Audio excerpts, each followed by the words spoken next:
agora, né, a gente vai abordar um tópico que é como criar uma cultura de aprendizado para pessoas que não têm acesso ao computador. E esse tópico vai ser desenvolvido e comentado e abordado pelo Giuseppe Mosello, que é o nosso diretor de Customer Success.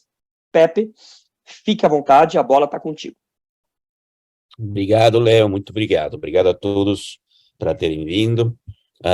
Então, vamos falar um pouquinho sobre o que significa esta cultura de aprendizagem deskless, né? Em primeiro lugar, obviamente, por qualquer cultura de aprendizagem, se você quer atingir o teu pessoal, você tem que entender o que eles realmente precisam, né?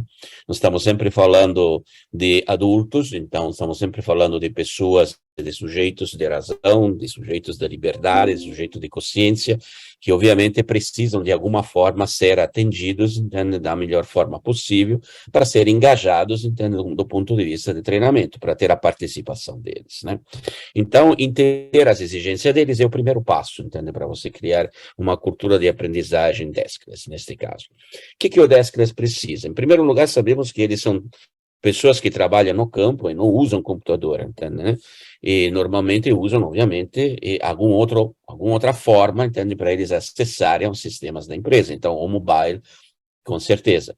Esse é o primeiro ponto que você precisa ter um acesso ao mobile. Então, é importante ter, neste caso, a possibilidade de ter uma plataforma que seja 100% responsiva. 100% responsiva, tanto via web quanto via app, porque algumas vezes web e app entregam coisas diferentes. Então, é interessante ter as duas vertentes, né? Uma plataforma que permita alcançar o conteúdo em poucos cliques. Estamos frente a pessoas que, vamos dizer, estão fazendo outras coisas naquele momento, entende, né? Não estão sentados na mesa, entende, com o computador na frente, tendo concentração eventualmente em cima da tela. Não, estão fazendo outras coisas, estão em um ambiente cheio praticamente de distrações, então quanto mais fácil é o acesso, entende, ao conteúdo que eles têm que passar, melhor, né? Então, tentar praticamente disponibilizar os cursos de maneira muito fácil e rápida. Também o conteúdo tem que ser adequado ao mobile. Então, se nós vamos pensar praticamente no que hoje você acessa nas plataformas, por exemplo, como Facebook, Instagram, TikTok, tanto para entender algumas das plataformas mais usadas no mundo mobile, você não acessa texto. Você não vai ali a descarregar um texto e a ler, claramente. Entende, né? Então, a maneira melhor para você, vamos dizer, passar alguns conceitos são imagens e especialmente vídeo, né? Então, o vídeo é claramente a maneira melhor, entende, para você atingir este público desclas. É a maneira mais fácil para ele receber. Não só o vídeo, mas também o áudio. O podcast também pode ser uma boa alternativa, entende, né? O vídeo. Se você fala de vídeo, geralmente tem que falar de alguma coisa que seja alcançável para eles, ou seja, será que é importante você produzir vídeos em Ultra K, com 4K e, não sei, definição Mega Blaster? Não, não é isso. Ele vai assistir através de um mobile, né? E o mobile dele, algumas vezes, entende, pode até não ser, entende, um mobile de última geração. Então, claramente, com limitações de processador, limitações de acesso também, né, via rede.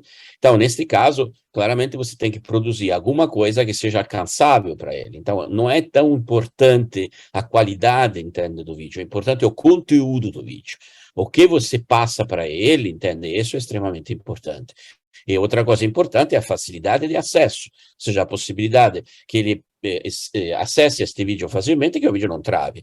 Então, como se diz, muitas vezes precisa produzir vídeos que sejam leves, e quando você não consegue, por algum motivo, use as plataformas como o YouTube, como, por exemplo, o Vimeo, para criar canais ali onde você pode armazenar os seus vídeos, usa os links praticamente, né, dentro da tua aplicação para esses vídeos. Então, isso já ajuda, porque essas plataformas claramente são especializadas com isso.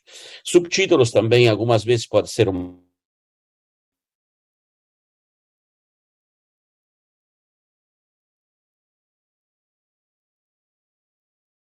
pode ajudar, né?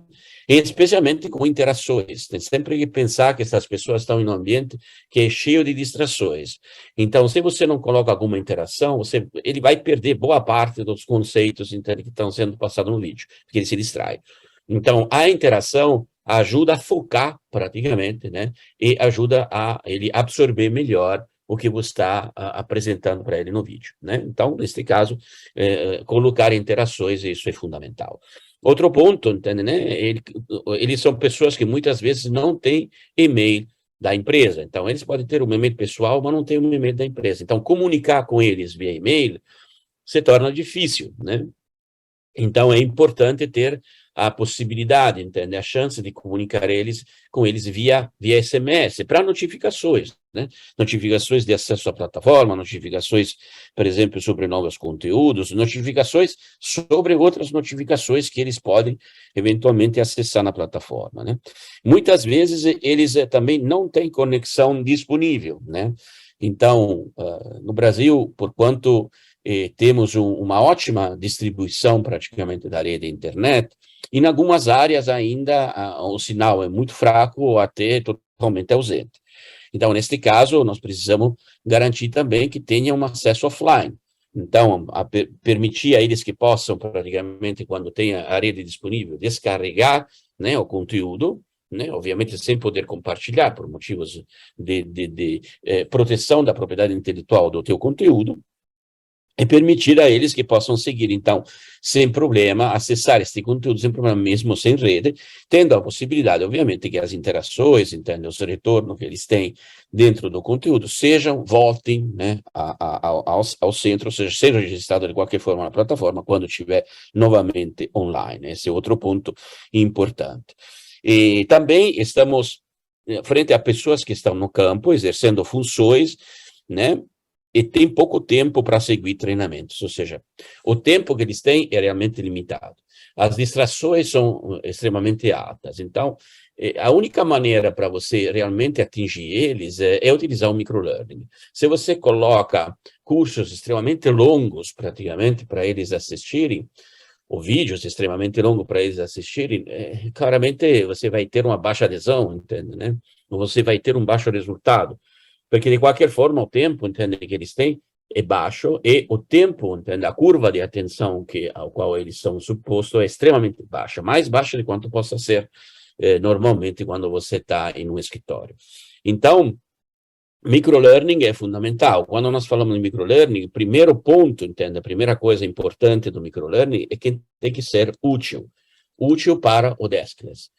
Então, vocês veem que a brevidade, entende, está em segundo lugar. Em primeiro lugar está a utilidade, ou seja, voltando ao que nós falamos no começo, nós estamos falando com pessoas adultas, então com pessoas que praticamente precisam, entende, ser engajadas no treinamento. A única maneira para eles serem engajados, entende, que esse treinamento seja útil para eles, né, que dê alguma utilidade para eles, que signifique para eles um investimento, entende, né, em algo que eles possam usar. Então, prestar muita atenção no tipo de treinamento que você proporciona para eles, né? Se você quer que eles acessem treinamento via mobile, deixa eles assistirem treinamento que realmente eles possam aplicar no campo, né? Que seja importante aplicar no campo. No momento no qual você faz um treinamento, por exemplo, sobre compliance, é um treinamento que eles não aplicam no campo, mas é importante, por exemplo, para a empresa, entende? Que eles respeitem determinados tipos de normativas de compliance ou de segurança. Aí, neste caso, você tem que vender o treinamento para eles, tem que saber como, praticamente, eles possam realmente acessar e trazer benefício através desses conteúdos. Então, esse é muito importante, e são técnicas, entende, que você pode usar na construção de um microlearning para manter a alta atenção e aumentar o engajamento. Quando nós falamos de breves, normalmente a literatura fala que um microlearning tem que durar de poucos segundos, né, até 15 minutos. Eu digo poucos segundos porque já vimos claramente, por exemplo, que tem experiências feitas, por exemplo, no TikTok, cada vez maiores, entende, né, de aprendizagem em poucos segundos, né? É algo que está funcionando muito bem. Então, é algo possível, né? Tem que ser assertivos, ou seja, o conteúdo tem que ter começo, meio e fim, extremamente claro, né, e interativos. Mais uma vez, a interação é extremamente importante. Outra coisa, eles precisam aprender no lugar de trabalho, learning in the flow of work, ou seja, eles praticamente podem ter acesso ao conteúdo quando eles realmente precisam, né? Então, você precisa ter a possibilidade de criar os conteúdos de maneira extremamente rápida, né, para atender a exigência naquele momento, né? Você precisa, por exemplo, lançar um novo produto, precisa apresentar um novo processo, você tem que ter condição de montar o treinamento de forma rápida e distribuí-lo rapidamente para todos, né? E eles podem acessar o treinamento através da plataforma ou até, por exemplo, através de QR Code, no qual você pega, entende, e acessa direto no treinamento no lugar. Por exemplo, uma pessoa que está trabalhando como empilhadeira, entende, ele pode ter um QR Code na empilhadeira, onde ele vai poder acessar o treinamento direto sobre como funciona a empilhadeira, né? E usar canais de treinamento. Nós temos os fluxos, que são canais praticamente os quais você descarrega materiais sobre um argumento. Você faz um canal sobre um produto, sobre um processo, e aí tudo que tiver sobre aquele produto, aquele processo, está lá. Se eu preciso de alguma coisa sobre aquele produto, aquele processo, eu sei onde ir, e sei que vou encontrar lá o meu treinamento. Outro último ponto, eles estão longe da empresa, mas são o primeiro contato com o cliente, do cliente com a empresa, ou seja, são a nossa ponta, entende? São as pessoas que realmente representam a cara da empresa. Então, é necessário trabalhar no engajamento com eles, né? É necessário praticamente que eles se sintam, entende, parte da empresa, né? Fora tudo o que você pode fazer normalmente para engajar um Deskers, que vai além, vamos dizer, das ações de treinamento. Quando se fala de treinamento, uma das maneiras muito moderna, entende, também de aplicar, entende, de chegar a este engajamento, é deixar eles participarem do desenvolvimento dos treinamentos, envolver eles, desfrutar a experiência que eles têm, para dizer, olha, esta pessoa que está com muita experiência, está fazendo muito bem o seu trabalho, ele vai me ajudar a fazer um treinamento. Eu vou lá, faço um vídeo com ele, mostro como é que ele trabalha, ele explica, ele participa, entende, do treinamento. Isso vai dar engajamento para ele e vai interessar os colegas também, que vão ver um colega ali, por exemplo, falando sobre a experiência que ele está tendo. E use gamification positiva, ou seja, não veja só as pessoas que estão no primeiro lugar para premiar, veja também as pessoas que estão no último lugar para incentivar. Então, neste caso, você consegue praticamente pensar e cobrir um pouquinho todos que estão dentro, que estão ativando, entende, dentro do teu treinamento. Esses são alguns pontos, então, conselhos, vamos dizer, sobre como criar uma cultura Deskers, entende?